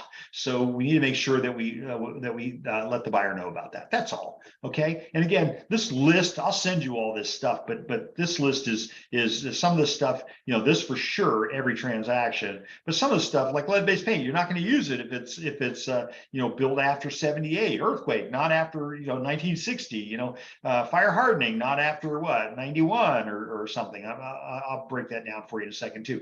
Final inspection report, Civil Code 1102, applies to property located in a very high fire hazard severity zone. How are you going to know about that? You had to have ordered the report because it might have been required for the area. Fire defensible space compliance, again, 1102.19, applies to property located in a very high fire hazard severity zone. Fire hardening, all this stuff kind of goes together. Again, very high fire hazard severity zone. Let's go take a look. I just want to show you just really fast without belaboring the point in here. Let me see here. Whoops, wrong way. Okay, so this is going to be my natural hazard disclosure, by the way. I'm going to spill the beans on something, so I'll tell you about that in a minute. But let me pull up this is just a sample. I thank the vendor for sending me essentially a generic report that doesn't have anything to do with anybody in particular. It's just a sample report. Yeah, if it ever loads. See a little spinny thing over there? I look at that all the time, right? Because I'm in this program all day long. And so unfortunately, usually tells me the whole thing's going to crash. So we'll see how this goes, but pretty good size report. I'll make sure I remove it before we do this one again. There we go. Okay, so what am I looking for? My natural hazard disclosure, again, Civil Code 1103.7, statutory, all real estate 1 to 4s transactions. Okay, look at what I got going on here. I got 6 zones, right? 2 earthquake, 2 fire, 2 flood. The fire zones tend to be particularly problematic because that's going to trigger those home fire hardening obligations and things like that. Assembly Bill 38, right? So I've got special flood hazard. That's my first flood. It's not in either one. Number 1, number 2 are flood. Number 3, number 4 are fire. Number 5, number 6 are earthquake, seismic zones. So notice here a very high fire hazard severity zone. AB 38 disclosure form is voluntary. Okay, so this particular company actually tells you those things. And so, who signs this? It's signed by the seller, sellers. It's signed by the seller's agents. It is signed hopefully by the buyer. There's no place for the buyer's agent to sign. The requirement is statutory. The buyer's agent is only required to give a copy to the buyer. No obligation to sign anything. And it looks like I grabbed you the long album version of this. So the environmental hazards happens to be in this company's, well, here, go back up here for a second. I see my flood zone. It is in zone X, not a SFHA flood zone. So, I don't want to spend my day on this. It's going to take too long. Anyway, my environmental hazards booklet is in here, so I know because I've used this for probably since 1998 actually. So liquefaction, I know you don't know what that is, but it's okay. All right, I'm going to punt. Anyway, environmental hazards booklet is included in there. And so I wanted you to be aware of that. Not all reports have that. Okay. All right. Let's go back to our PowerPoint, and we're going to talk about the carbon monoxide detector disclosure. Again, we have the form. If you're using the current TDS, you don't need it. I showed you a second ago, it's at the bottom of page 2. Same rule applies to the smoke detector statement of compliance, and here's all the health and safety codes that this applies to. It's the law. Including California Code of Regulations. It's also included on page 2 of the current TDS. And in that TDS, the seller says it will be in compliance at the time of closing. Okay. By the way, no obligation for the seller to do it. The seller doesn't have to do anything to their property. It just has to be done. And so a lot of times the buyer or the agent ends up doing it. So there's my water heater bracing statement of compliance, again, included on page 2. My water conserving fixtures compliance is not a point of sale requirement, but we do have a form, the WCMD form, but it only applies to real property built on or before 1994. That's what I was referring to earlier. Windows security bars, Civil Code 1102, those are included in the TDS again. For real property, MHTDS for manufacturing. You see what I'm saying here is that a lot of this stuff, we've already got this. Trust me, your broker has a checklist. You need to be following the checklist. All this stuff is taken care of. Homeowner's Guide to Earthquake Safety, I showed you that a minute ago. When I go into the program, and again, I'm hurrying along because I'm watching my time, but when I go up into here and I pull up number 4, number 5, so I've got, here's number 4, is the Homeowner's Guide. It's a monster, okay? So they're going to tell you, this is the Homeowner's Guide to Earthquake Safety. This is for all, pre-60 built homes. And it's got a lot of, you talk about, hey, I'm not scaring you, but they are. And you should be concerned. I mean, we have earthquakes in California. I'll never forget the Easter Sunday earthquake some time back that I was in my place, and of course I'm looking over the dolphins jumping up and down out of the water, and all of a sudden the building started moving. I went, wow, that is really something, probably the best one I've felt. Well, that one produced only 2 deaths in Southern California, and they both occurred in Mexicali, and both of them from people running out of their homes into the street getting hit by cars.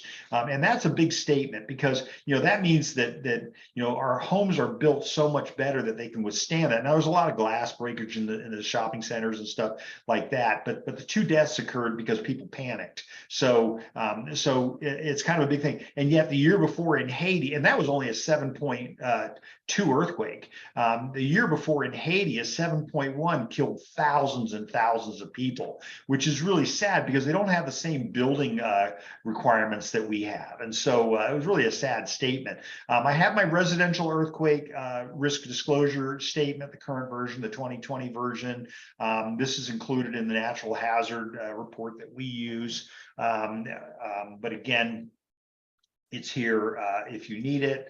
That being said, let's go to, and I showed you both the booklet and the form. And then there is no natural hazard disclosure statement in the CAR library. Okay, and again, but it's Civil Code 1103.7. So why isn't it in the CAR form library? And the answer is because the form wasn't being used. And so I remember talking to Gov about it when I was chair of risk management, and he said nobody was using it. He said nobody had touched it for 5 years. And so he said we just took it out, right? We don't need it. Everybody was using third-party vendors. Again, let the buyer pick who they want for the natural hazard disclosure. Agents need to be careful about requiring certain things to go certain ways for them. And so I know it's a big error, it's a big ego thing, but you need to be careful. If the buyer wants to use something, then we're going to assume the buyer's agents explained it to them. We're giving them choices, and they've decided the one that they want to use. And so as the seller's agent, I want to be careful about countering that out.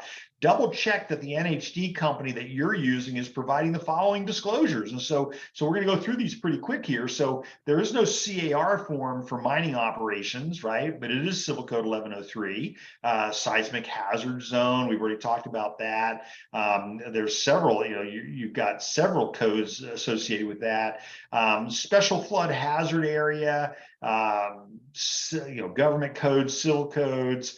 Again, 1103, most of those all covered in the natural hazard disclosure, at least the company that we use. I remember being in a meeting where one of the natural hazard disclosure companies came in complaining that the one that we use at least was raising the bar and disclosing more than they really needed to disclose. And so I kind of like that, right?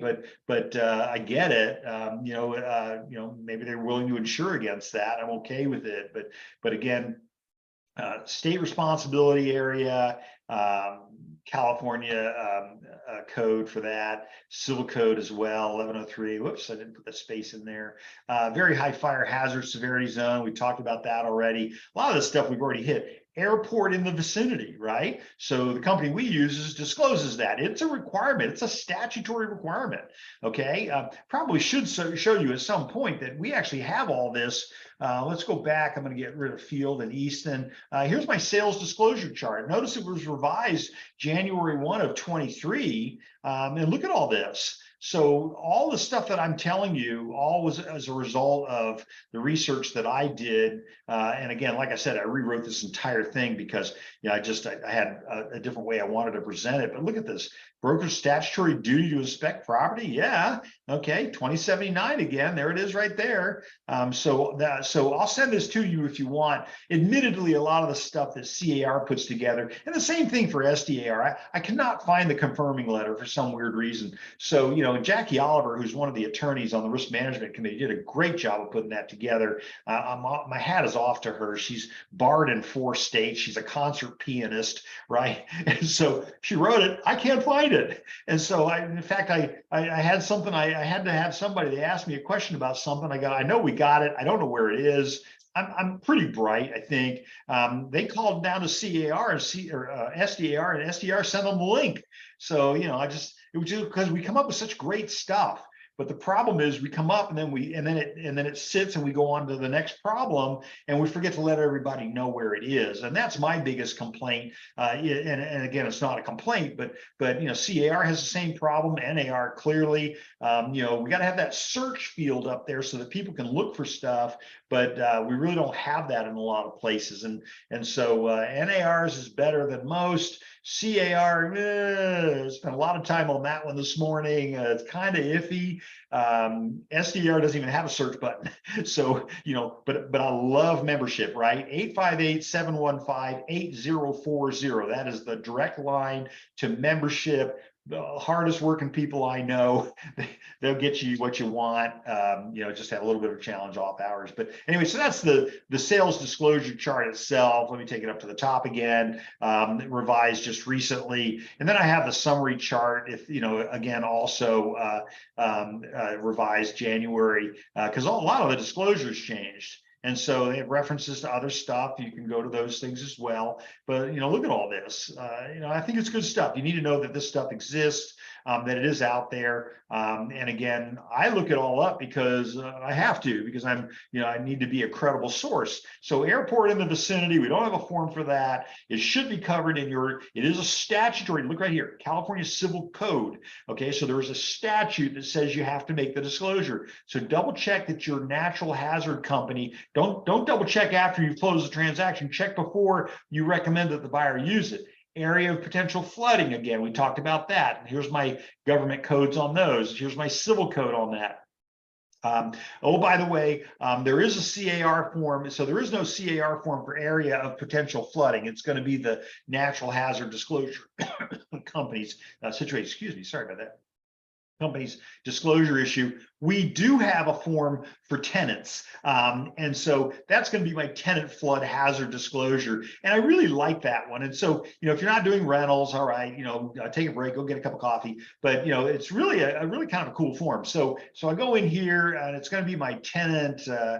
In fact, the easy way to do this is to just go back and then remember that search button. So we're going to talk about the tenant flood. There it is, tenant flood hazard disclosure. Notice the misspelling. I haven't fixed that yet. Anyway, I'm going to go open up that form for you. And so here we go. It is the tenant flood hazard disclosure. So remember, this is a statute, and it's been updated as of June of this year. You must disclose to the tenant whether or not the property is in the zone, in the area. So my non-legal advice, I always check the box that says that it is, right? Why? Because if it isn't, can't really sue me for telling you it is. But if I tell you it isn't, and it turns out that it is, then I'm going to be in the cooker for that, right? Because what? We can't move the property out of the zone. Okay, same thing to do with natural hazard disclosure. So they got a great resource down here. Where did it go? To look things up, I lost it. Oh, here it is, right here. So here's my link. So San Diego has its own area that you can go. You can get there by going from here, but San Diego County provides a map that you can actually type in the address of the property, and it will tell you whether or not the property's in the zone. So for us, we do a lot of rentals. I counsel a lot of property management companies, and so we go look it up. And we provide the document to the tenant. And so, we told you it was in a flood zone, right? Now, we all know probably not going to be a problem, but it'll be on your transaction. So you don't want that to happen. So we want to make those disclosures, and we want to make those disclosures up front. Is everybody good with that? I just realized my microphone is way far away from me. Linda was saying I need to get closer to the camera. Okay, so here we go. So again, tenant flood hazard disclosure. I like the link. I would recommend that you click on it, go to it, take a look at it if you're doing leases, clearly if you're doing property management, okay? All right, so that being said, back to my form. So we've got, there's no earthquake fault zone, it's in the natural hazard. There's the requirement. There's the civil code 1103. Farm or ranch proximity, believe it or not, there was a great lawsuit in California. It was Supreme Court holding, went to the US Supreme Court, and it was called Del Webb versus Spur Industries. And so Del Webb was a developer. They built a place called Sun City on the western side of the Phoenix metropolitan area. And so, it was the state of the art. It was the first of its kind, an older community, right? So for people that certain ages and stuff like that, it's one of the first ones in the country. And so they built this great big, huge, single family homes, all that kind of stuff. I'm very familiar with it, by the way. I keep thinking I'm ending up in something like that, but I'm refusing at this point. But anyway, so they get out there, they sell all these homes out there, out in the middle of nowhere, by the way. And then all of a sudden the homeowners come up in arms because there's a neighbor called Spur Industries, which is a stockyard. They have cows, and cows, I don't know what you think about green area emissions or anything like that. I don't care, frankly. Dumbest thing I ever heard. But anyway, not to make a political comment, but it has smells, and certain times of the year when the wind starts blowing, it starts blowing in a bad way. And so the homeowners get up in arms, and Del Webb gets up in arms. They file a lawsuit against Spur Industries because here you are stinking the place up. Well, they've been there the whole time. They've been there for 100 years. And so the court had a great holding on that.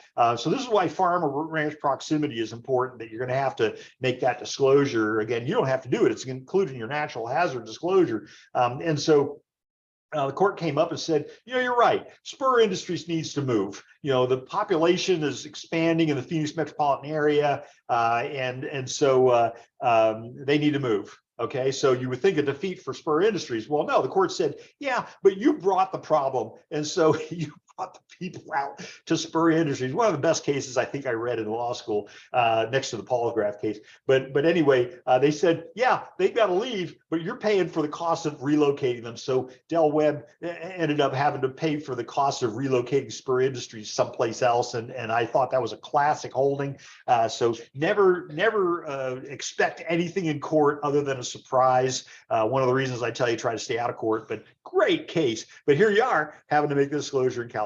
Okay, so that again, Civil Code 1103.4, FHA HUD inspection notice. There's a mortgage letter if necessary, if you've got it. Common interest development documents, and so there is no CAR form for that. Now we think there's that homeowners association advisory form, but it's not necessarily going to cover everything for the purposes of your statutory requirement. So 4525, that is the statute that is in your purchase agreement agreement, paragraph number 3, right? 3G or no 3H or something. Anyway, so common interest. So from receipt, the buyer's got 5 days to review. So if you wait until day number 15 and you give them the common interest, the 4525 documents, they got 5 days. So your transaction just went to 20, right? So you got to give them enough time. They got to have them for at least 5 days in the transaction. Is everybody okay with that? All right, advisability of title insurance, Civil Code 1057, pest control inspection report and certification. There is no law. Okay.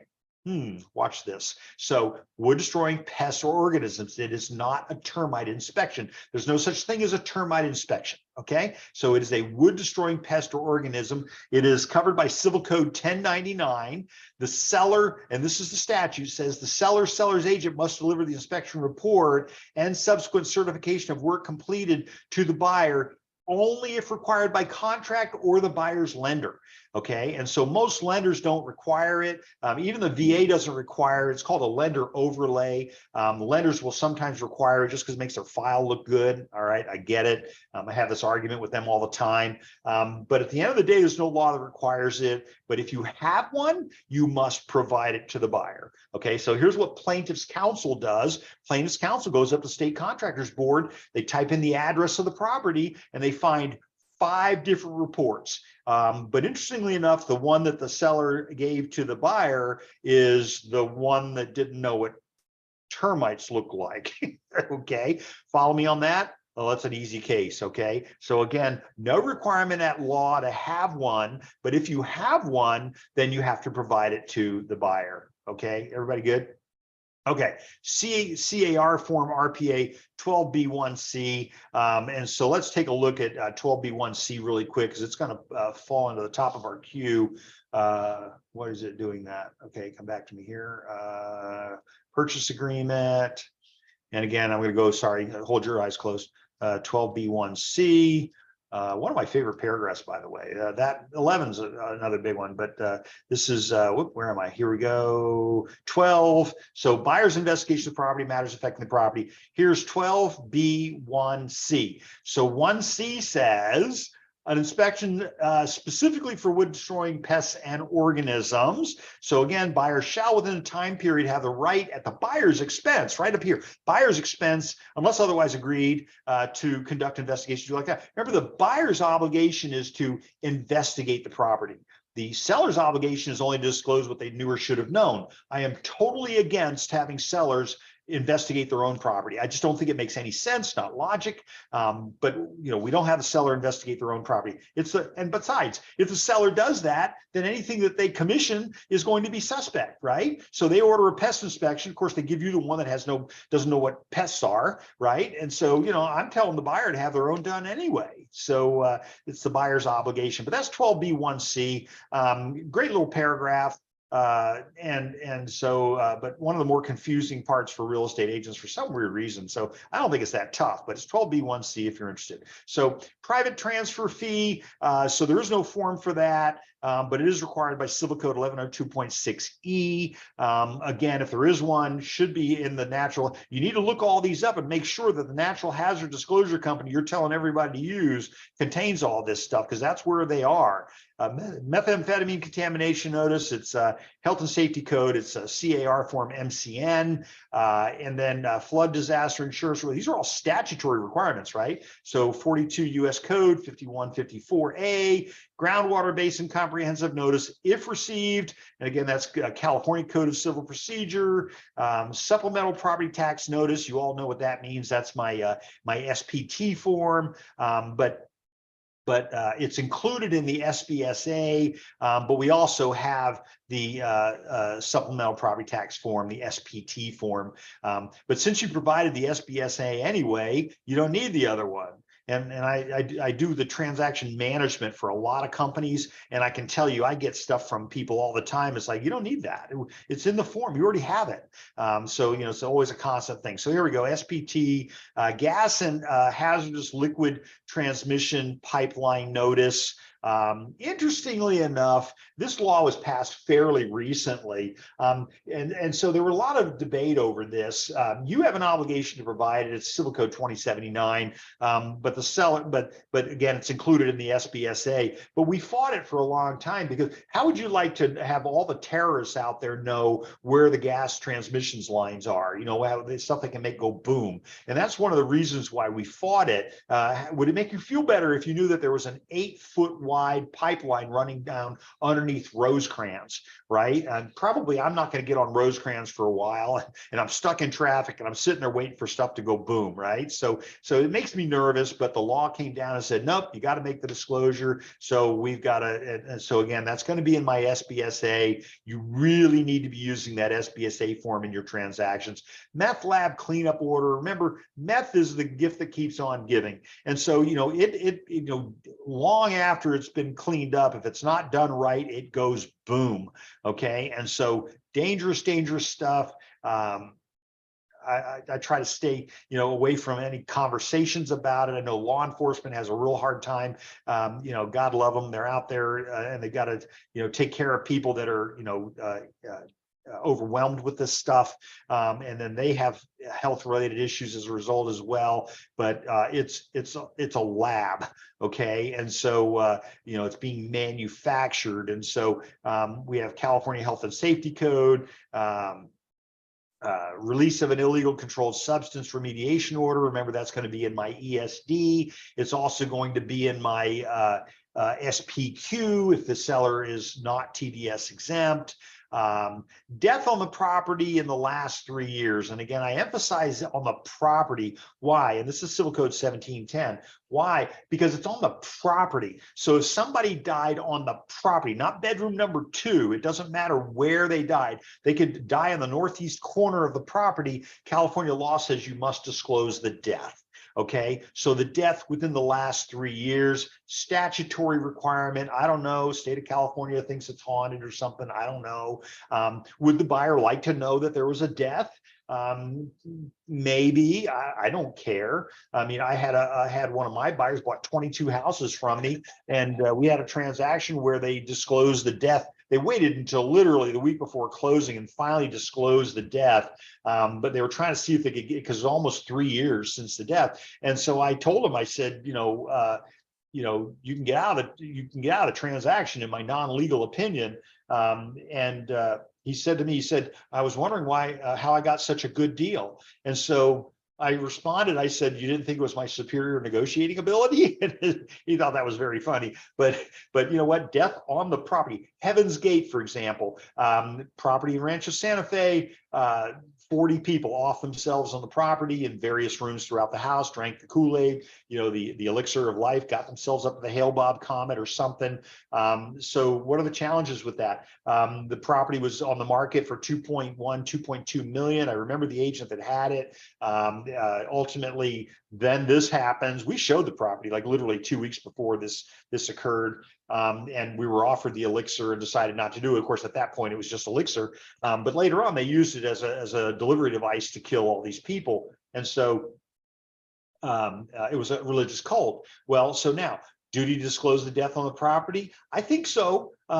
3 years, sure. So the city of San Diego goes in and renames the street, right? Because it had the social, I remember the helicopters overhead and everything, you know, the social stigma of 40 people killing themselves on a property was just something that hadn't really been thought of in San Diego County. And so they changed the name of the street, like that's going to fix things, right? The purchaser ultimately paid $750,000 for this $2.2 million property, and then of course made a movie out of it, and then leveled the house and built a whole new house. Is there still a duty to disclose the death on the property within 3 years? The answer is yes, there is, right? Because it doesn't matter. You put a whole new house in there, it doesn't matter. It matters that the death occurred on the property. Now, me personally, there are these little things in the law that say heinous act and stuff like the Sharon Tate murders and things like that, that I think that obligation for disclosure goes well beyond 3 years, right? And so remember, if asked, you must disclose the manner of death, unless they died of AIDS or HIV related illness, in which case you don't have an obligation to disclose the death.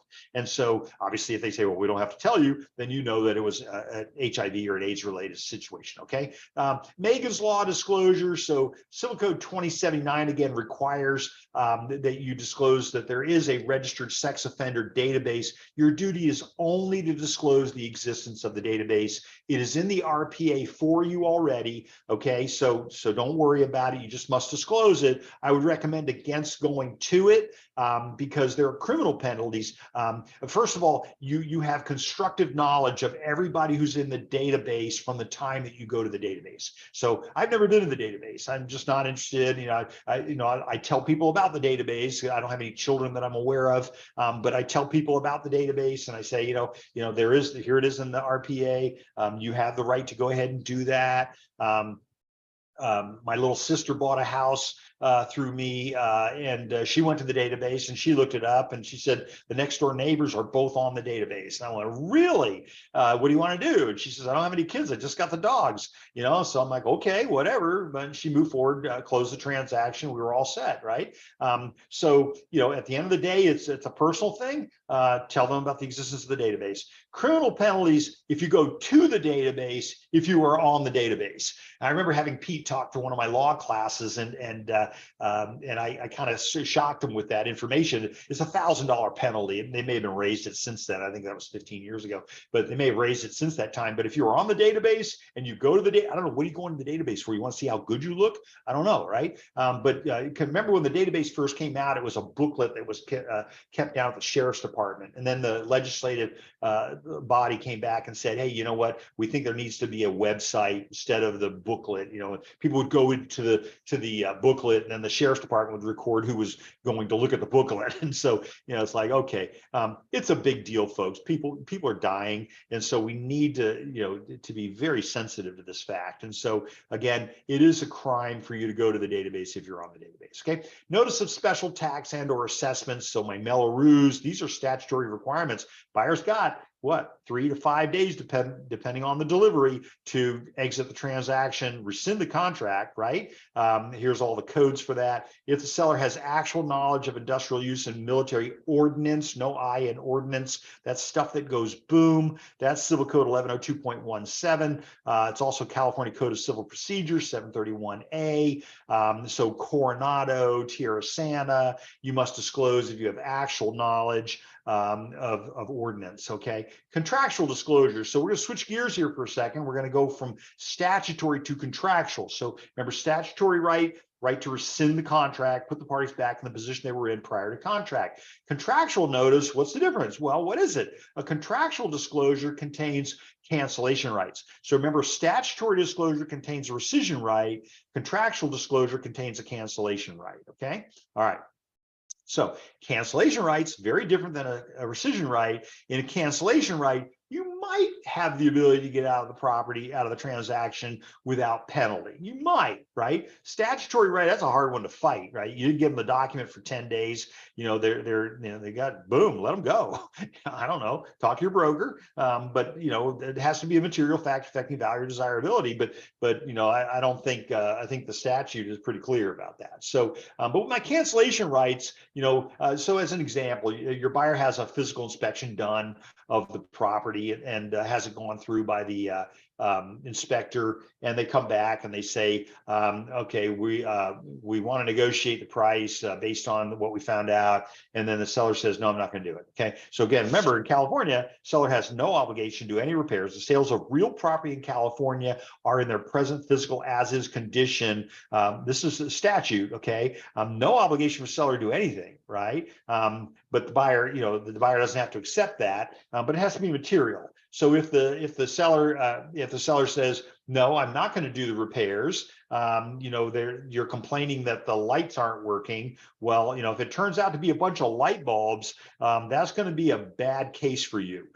So if it's just light bulbs, probably you probably don't have it's not material. It's not a material fact affecting the value or desirability of the property, and so you might not have a good outcome at trial on that. If it's a whole electrical system that's wrong, well, that would be a little bit different, right? It has to be a material fact. But again, if it's a bunch of light bulbs, so don't tell your buyer, and I've had the brokers tell me this, they say, well, the buyer can get out of the transaction for any reason for 17 days. That is not true. It just blows my mind that we still think that. And that's like from 25, 30 years ago, when people thought that. But no, it has to be a material fact. Remember that BMI form, the buyer material issue form? You need to be using that form. The buyer needs to tell you affirmatively in writing what worries the buyer, what their concerns are in buying a property. Largest single investment of a lifetime. Yeah, tell me what your concern. I want to go to this school district. I don't want to live near power lines. I want to be on the west side of the freeway because I don't like the fumes from the east side of the freeway. Those are the kind of things that need to go on that buyer material issue form. But cancellation rights, maybe not. Okay, so remember, statutory disclosures include rescission rights. Okay, contractual disclosures include cancellation rights. Two completely different things. Rescission right, probably going to let them go. Parties, put back in the position they were in prior to contract. But in a cancellation right, we could have a fight. Okay, all right. So it's okay. And again, it's what the parties negotiate and all that kind of stuff. And I've always said that the contract is what the parties think it is. So it just is. So know your business. We have a form called the RA form, and I love the RA form. Okay, so I think that's the first form you should sign in front of your client and give them a copy. So and I often talk about this form, and yet I don't know anybody. I talk about it. People go, "What the heck is that?" Right? So let's look at the RA form. Let's see if we have it. Hopefully we have it in here. Oh, look at that. I don't have it in there. Okay, so let's go back up into here. I'm going to go into my regular forms, and probably partially because I rarely got to this part. We're moving pretty good. I'm going to be done here pretty fast. But this is the realtor. Now it is in there. Why is it? Oh, because it's not that part of the file. So here we go. We'll try it again. RA, there it is, realtor acknowledgement form. Okay, so my realtor acknowledgement form, I love this form. It's my best closer.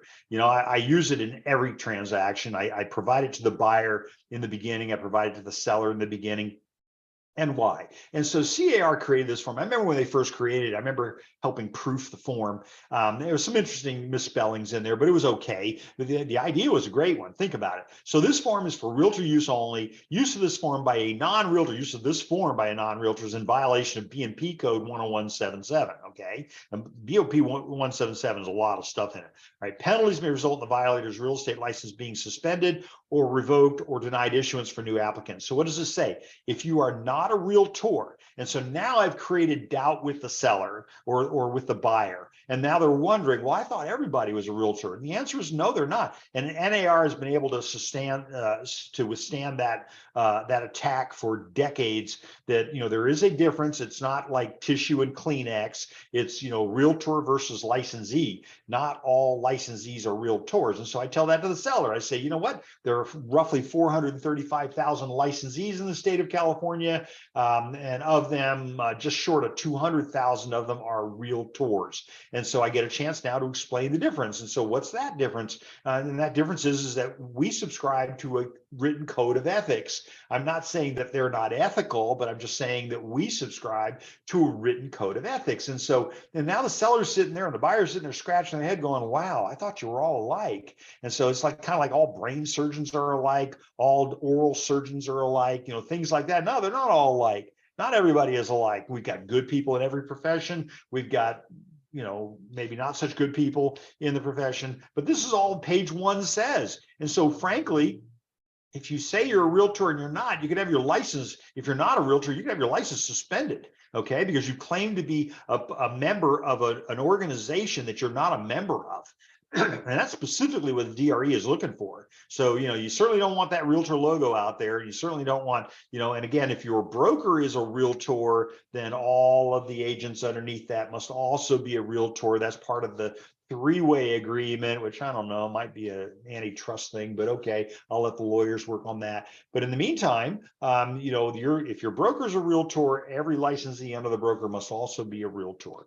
And these local associations are tasked with enforcing that, and they go through a lot of stuff just to try to get that to happen. Okay. And then finally, if you're a new licensee, an applicant, you can't get a job in a building that has a real estate office in it that you can't get a job as a janitor. So when I look at page 2 of this document, it explains all this stuff. Look at this. The revision date on this thing was way back in July of 06. I don't know that it needs to be updated. I like the form. I use it all the time. It is only signed by myself. And I usually sign it in front of the client, and then I hand it to them and I go, look, no blood, right? We're here to sign things today. So I just wanted to show you that I'll sign the first one. You're going to sign the next one, the agency disclosure, right? Remember, like my whole presentation is geared around that. Okay. Everybody good with that? That's my RA form. I love the RA form. Really, you need to be thinking about using that in every transaction. Okay, all right. And then we have, and again, we're under contractual forms. And so now I'm under my seller property questionnaire.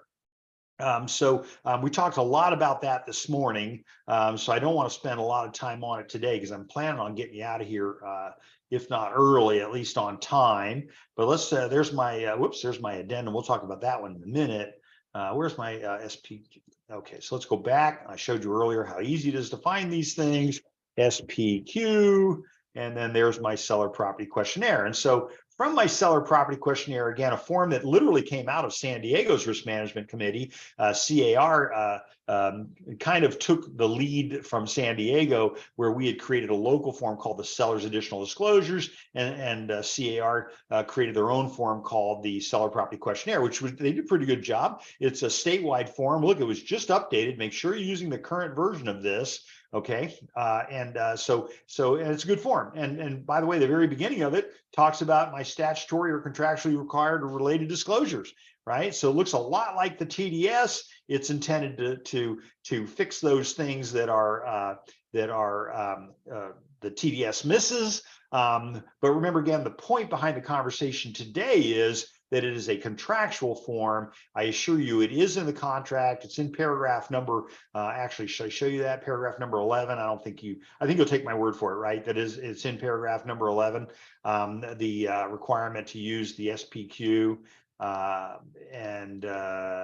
There we go. So lots of conversations about that in here. Here's my SPQ down here. So again, a contractually required form.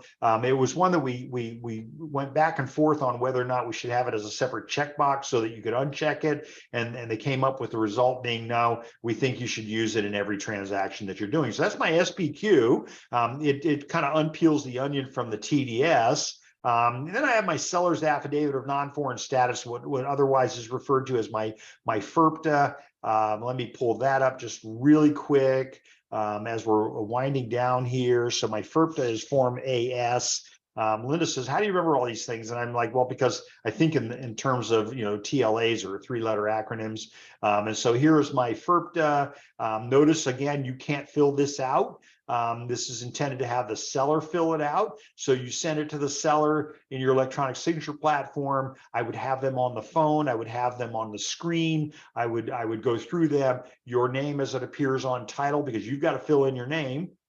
I can fill in the property address, but you're going to have to fill in your name as it appears on title. And then they're going to have to check one of these boxes, and be careful about how you describe to them how to, what to check, because again, this is tax advice as well as legal advice, right? So, are you an individual transferor? Are you not a non-resident alien for purposes of U.S. income taxation? Are you a corporation, partnership, limited liability, trust? That kind of thing. And so, they get to make the decision on which box, if any, they're going to check. Probably wouldn't have them check 4B, because then they're going to have to provide, their SS number and all that other stuff. So, and again, we'll have the QS form coming from escrow. And a lot of times agents will have escrow just provide both forms. Okay, I get it.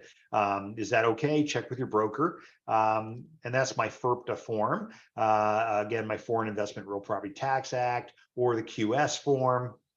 And here's my revenue and tax code on those things. Because why? Because California wants to make sure they get their taxes. So when the property sells, if the person is not California exempt from taxation, then they're going to keep the money. And we went to the legislative body and said, yeah, but most of these people are going to, come back after they file their taxes. You're going to have to give them the money back. And the interesting response was from the state of California was, we'll figure that out when we get to it. That may be part of the problem we're having in California right now, is that we're not anticipating the future problem. And so, essentially that's what it is. You're gonna have to give the money back in most cases. We'll worry about that when we get there. Okay, all right, fine. So I get it. Okay, so there's a form 549, things like that people can file. There's all kinds of ways to, again, legally, avoid paying the tax on these things. You want to be especially careful not to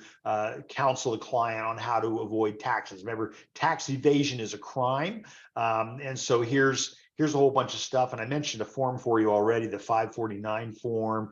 But again, the escrow company, the title company will send them forms to fill out. They need to talk to tax counsel about that. If you're doing property management, it becomes to be a real big issue because you're required every month to withhold funds if they are not exempt. Okay, everybody good? Okay, I'm looking for my form in there, but I'm not seeing it offhand. I need to get you out of here. So let's see. So SDAR has some really good forms. So we have the Seller Property Questionnaire Addendum. And so remember that CAR form, Seller Property Questionnaire? They did a great job creating a statewide form. And San Diego came back and said, well, okay, so you kind of borrowed the idea of our seller's additional disclosure form. So we're going to create a local addendum to your SPQ. So you TDS, then you have the SPQ, which kind of unpeels the onion on the TDS at the statewide level. But we're going to give our agents Seller Property Questionnaire Addendum, which means that that is ancillary to your document, the SPQ. And frankly, I love that form. It's a great form. Let me just show you just really quick what it looks like. You should be using this in all of your transactions. So yeah, once again, okay, so let's go back and let's just type in the SPQA. Here it is. So I'm just going to show you what this looks like. There's my Seller Property Questionnaire Addendum. And so SDAR says, hey, we don't have to cover everything you covered because some of the stuff you did is pretty good. Look at that. Seller Property Questionnaire, paragraph number 5, seller awareness. Yeah, we like it, except for this part. SPQ paragraph number 6. We like it so much that we're not going to say anything. SPQ 7, we just have this one little comment. SPQ 8, we got a bunch of stuff we don't think you covered. So, again, I like the SDAR form. Got lots of really good stuff in there. Again, it's not a forms class, so we're not going to go through the entire thing. Do your warnings. All right. So we talked about your statutory disclosures. We talked about your contractual disclosures. But remember, you also have warnings. And so your cyber crimes advisory, your wire fraud advisory, your local area disclosures, your statewide buyer and seller advisory, your market conditions advisory, your water conserving plumbing fixtures, your environmental hazards disclosures. You don't have to remember all this. If you want, send me an email. I will send you our template. We have a buyer offer template. We have a seller listing template. I've just revised it based on the changes to the forms. So if you want a copy of it, send me again, subject to review by your broker. Of course, you've got to replace the language in there with my language, my language with your language, etc. Parking and storage disclosure, statewide buyer and seller advisory, absolutely. So I want to thank you for joining us today for disclosures, statutory or contractual. Does anybody have any questions about any of that material? I got a couple things to show you still. But if you have a question, please type it into the Q&A field. If you want to view any of our previous webinars, we created a YouTube website. I've learned a lot of things in the last month. Yes, I learn new things every day. I learned how to create a YouTube website. I load all of the webinars up there. Get your QR code reader ready. There it is. Click on that. That will give you the direct link to get to the website. Again, free service. I'm not charging you for it. I know that the attorneys are looking at it. I probably need to create a firewall of some kind, but for now it's free. There's nothing keeping you from getting there. And so that's the QR code.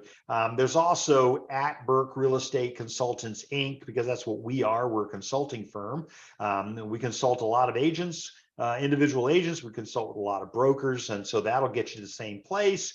And part of the reason is that I just had my RPA class approved by the Department of Real Estate. So I'll be traveling around teaching the RPA for 5 hours of continuing education credits. So I had to create this website to put a place where people could get the application form to sign up for the class. So it's also a bit.ly link. I learned how to do bit.ly. So bit.ly/real-estate-ed, again, specifically because I'm going to be putting the DRE pages up there for that class. I'm waiting for the buyer representation agreement to come back. I'll be teaching that one as well.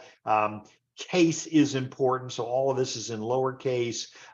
Please remember, when you go there, like and subscribe. Would you do me a favor and do that? I don't get points or anything. In fact, I don't even know why, but you know, people liking it makes me look good, I guess. But people subscribing, that way, if you subscribe, it doesn't send a bunch of emails to you, but it'll notify you every time that I do load up a new webinar. That's kind of important. I tell the story. I was sitting in a restaurant having dinner one night. I was traveling, and I get a call on my phone, and the person says, I watched your video on how to read a preliminary title report, and said, you know, that was probably the best thing I've ever seen. And I said, well, thank you very much. I'm very, very kind of you. And he says, I said to him, I said, who are you? And he goes, well, I'm a buyer in a transaction. And I go, uh-oh, okay, all right. So, you know, I'm not going to get in the middle of that. He says, can't get my agent to explain the preliminary title report to me. Remember the field case? Can't get a title officer to explain it to me, but your video on how to read a preliminary title report, it explained a lot to me. And so I really appreciate that. So I appreciated the phone call, not usually. And then he sends me a bottle of wine and the whole thing. And I'm like, that's very nice of you, but not necessary. But anyway, I took a picture of it and I gave it away. Sorry, you know, I try to keep the drinking down. So if you have any other subjects that you'd like us to talk about, please let SDAR know. The wonderful people, shout out to Christine Fallon, the head of the department there. It's a department. It's not just a committee. So the committees run the committee members run the committee. She's got kind of her hands full and does a great job. Wonderful lady. Let's let her know what it is that you want to hear about. I had an attorney send an email to me saying, will you teach a class on agency? And again, an hour-long class on agency? No, it'd be hours long on agency. But you know, so anyway, it's in front of them. Send it to me if you want. My email address is pretty simple, kevin@burkerealestateconsultants.com. And I would recommend that you do this on all of your marketing, because, like, for example, ours is a really long name. And so we have uppercase for the appropriate places. And so I taught ePro for many, many years. And it was one of the better things that I learned out of the program. So, you know, uppercase so that people can make out what it says. And again, I think you should have your own domain name. Free email is a dangerous thing. I do a newsletter. It goes out once a week. It goes out Friday night about 11:30. But I don't put anybody on it unless you ask to be subscribed. So send me an email. I will help you in any way that I can. Thank you, Rachel. Thank you. You keep coming back. That's awesome. Thank you. I'm honored. But you know, I want you to look good, folks, because, you know, this business is tough. You know, people think it's easy. You just sit back. I remember when I got my law degree, my dad said, God rest his soul, he said, this is great, son. Now you're a lawyer. You just sit back and wait for the checks to start rolling in. I don't think it works like that. But I knew when I got my law degree, which was back in the 90s, I knew that I you know, reinforced my love for real estate. And so, you know, at that point, halfway through my career, right? And so here I am now, 44 years in real estate, loving what I do. I want you to look good. If you look good, you make me look good. So please, if I can help you in any way, please let me know. I am happy to do so. Okay, so hopefully not seeing any other questions. If nobody has any other questions, I'll bid you adieu for the day. See you again on Thursday. Hopefully, we've got some master your farm. I think that's just a great class. Thank you, Bobby. I think it's a great class. And again, listen, the people that are newer in the business, I always get such a kick. The veteran agents are all afraid of you. Okay. I mean, you're afraid. You get into real estate, you're new in the business. I got 44 years of doing this. I'm new every day. I get up every morning going, what are we going to do today? Right. You can ask Linda. She's like, you're a kook. Right. But I'm just so excited about what I do. So hopefully you share that enthusiasm. And if not, please let me know and I will help you. Miriam, you're awesome. Thank you. Thank you for coming to my webinars. But literally, I want you to do good, okay? Because you're important. You're the future. Remember that half of our licensees, thank you, Miriam, half of our licensees in the state of California have had a license for less than 4 years. Think about that. You have such an opportunity to shape the future of our business. I get real estate agents call me up. I've been in real estate for 40 years and I'm retiring. How do you retire from this? You've got to be having as much fun as I do. I'm doing 100, 150 transactions a year in several states now. So, I want you to be successful. I really do. Because if you look good, you make me look good. I want you to look good. Okay. So without a whole bunch of other further stuff, I thank you for being here today. And again, as we say from my hometown of Del Mar, I look forward to seeing you around the track. Take care, everybody. Have a great day. Thank you for being here. Bye-bye for now.